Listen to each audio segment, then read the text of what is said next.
In today's video it's all about how I actually got my unofficial edit and remix released on Universal Music.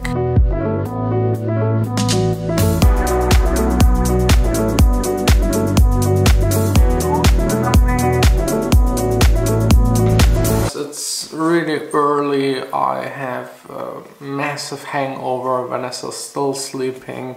We were yesterday evening invited to a private birthday party. We were invited to a private birthday party and actually there were two good reasons not to drink. First of all, after last week that was quite wild with a lot of clubbing and drinking, I won't drink anything tonight. And the second reason was actually Vanessa has her fancy shoes on, so I have to drive. At the end I drank 3, 4 or 5, 6, 7 glasses of wine. The party is over. It was... Whoa! This party was amazing. I stole all of the gummy bear from the cake. I'm not driving.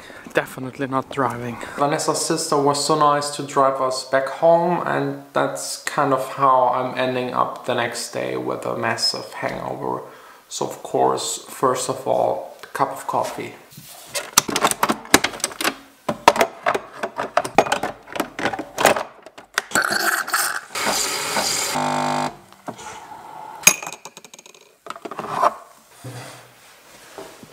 You probably already know what's happening whenever I have a massive hangover like this. It's time for another edition of Hangover Story Time.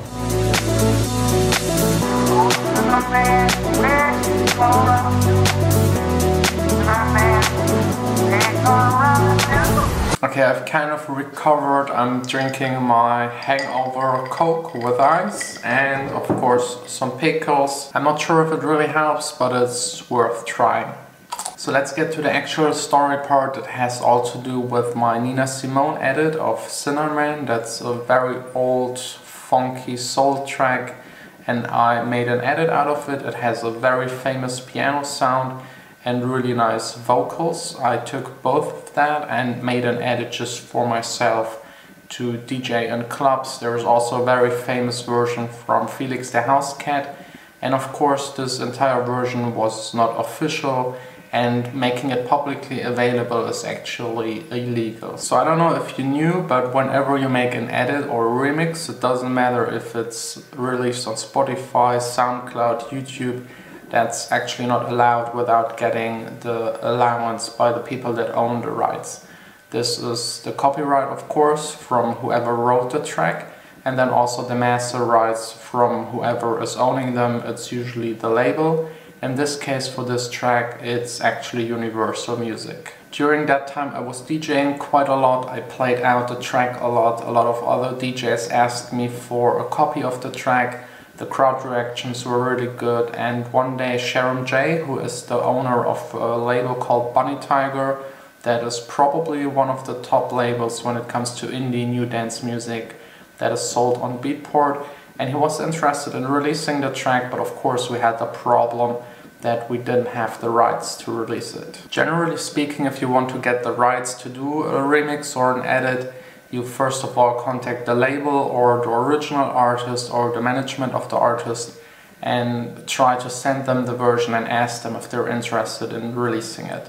That's probably the best you can do before just releasing it on SoundCloud and then getting in a whole lot of trouble. In this case, what actually happened is that Sharon sent the track out to Koju, that's the label boss of Suara, one of the best Beatport labels.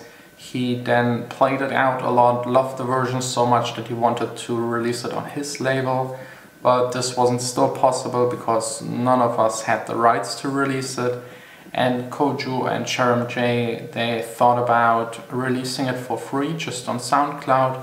I agreed to that and they uploaded it to the page of Suara, so this way I couldn't really get into trouble and would still get the promotion from the bigger label and also from Sharon J for this entire release. Releasing a track like this is of course risky. It's a little bit less risky than just putting it out on Spotify, Beatport and all these stores and really make money with it.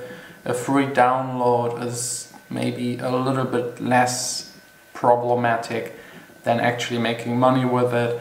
but it's still actually the same violation of rights. It's really not allowed. But sometimes you have to take a risk. Worst case would be to get sued by Universal for doing that.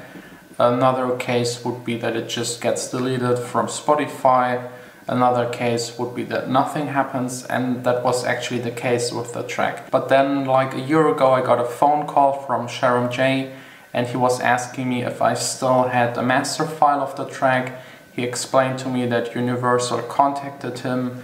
I was first a bit afraid that we would get into trouble, but they were actually offering us to officially release the track on their label. They were doing like an edit remix compilation with a lot of tracks that are owned by them, and they wanted to have this Nina Simone edit as part of this compilation. The deal they offered us, to be honest, is probably the worst deal I ever signed, but there was no other option. Either you sign it, or it gets deleted, or you even get sued. So yeah, you just sign the deal no matter how bad it is in a case like this. And believe me, for all of the edits and remixes that you know from other artists, the one that did the edit or remix gets basically nothing. It's more like a promotional tool, and the label or the artist that has the rights for the track is happy because they get another version of the track for free. And in some cases the remix or edit even is a way bigger track than the original one. But at the end this doesn't really matter, because most DJs make most of their money with playing DJ gigs, and that percentage you actually make with releasing the tracks isn't really worth talking about, especially for the more underground kind of club music. So if you ever do an edit or remix, be aware that you could get into trouble, but I'd say in 99% of the times you find a solution with whoever owns the rights, or they will just not even contact you because they don't care about it.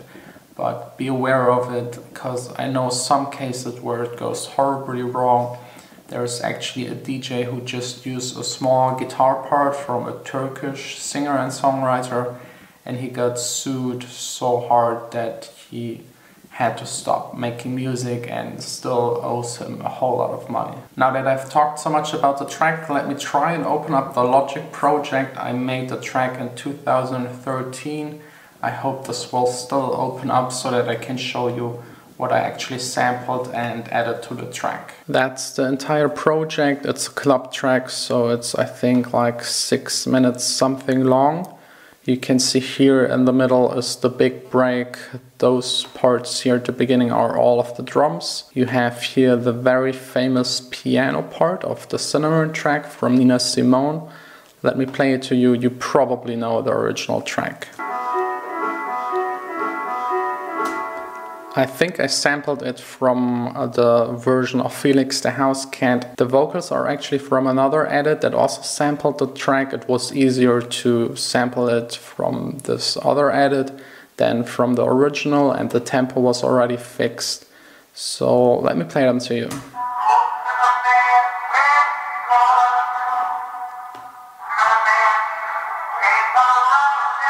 The rest of the track consists of the bass, a lot of chopped up vocal bits, a pad sound, a lot of effect sounds, more drum sounds, more effect sounds. So yes, that's basically already it. A quite simple track. I made it just to play it out in the club, still have kind of the vibe of the original track.